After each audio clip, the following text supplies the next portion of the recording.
নাম না করে বিজেপি নেতাদের আক্রমণে লাগামহীন মালদহ জেলা তৃণমূল সভাপতি রহিম বক্সী। তৃণমূল নেতার বক্তব্যে শোরগোল।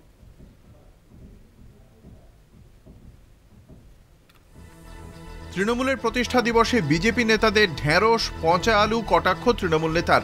হরিশ্চন্দ্রপুরে তৃণমূল কংগ্রেসের প্রতিষ্ঠা দিবসের সভা থেকে বিরোধী দলনেতা শুভেন্দু অধিকারী ও কেন্দ্রীয় মন্ত্রী সুকান্ত মজুমদারকে পচা আলু কটাক্ষ মালদা জেলা তৃণমূল সভাপতি আব্দুর রহিম বক্সীর। এটা অরাজনৈতিক, অসাংবিধানিক এই ধরনের দুজন ঢেঁড়স মানুষ পচা আলু যারা পশ্চিমবঙ্গে দুর্গন্ধের সৃষ্টি করছে, একদিকে একজন বিরোধী দলের নেতা, অন্যদিকে একজন রাজ্যের সভাপতির নাম করে তারা গোটা পশ্চিমবঙ্গে অশান্ত করার চেষ্টা করছে। মন্ত্রী তাজমুল হোসেনের ব্যবস্থাপনায় হরিশ্চন্দ্রপুর বিধানসভায় তৃণমূলের প্রতিষ্ঠা দিবস পালন করা হয়। সেখানে বক্তব্য রাখতে গিয়ে জেলা সভাপতি কড়া ভাষায় আক্রমণ করেন দুই বিজেপি নেতাকে। লাগাতার ভাবে বিজেপির লোকেরা মমতা ব্যানার্জিকে যা খুশি তাই বলছে, ওটা বেলাগম নয়।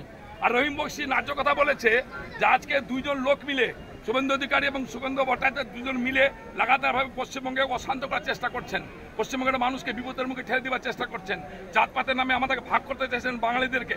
আমি বললাম সেটা বেলাগামা হয়ে গেল, এটা আরো বলবো আরো বলবো আরো বলবো। যারা পচালো আছে তাকে পচালো না তো কি বলবো, ঢেঁড়স বেগুন বলবো। প্রতিষ্ঠা দিবসের দিন দলের পতাকা উত্তোলন, বিশিষ্টদের সম্বর্ধনা, কম্বল বিতরণ, এলাহি ভুরি ভোজের আয়োজন ছাপিয়ে গেল জেলা সভাপতির বেলাগাম মন্তব্য, যার সমালোচনায় জেলা বিজেপি নেতৃত্ব। কলকাতা টিভি।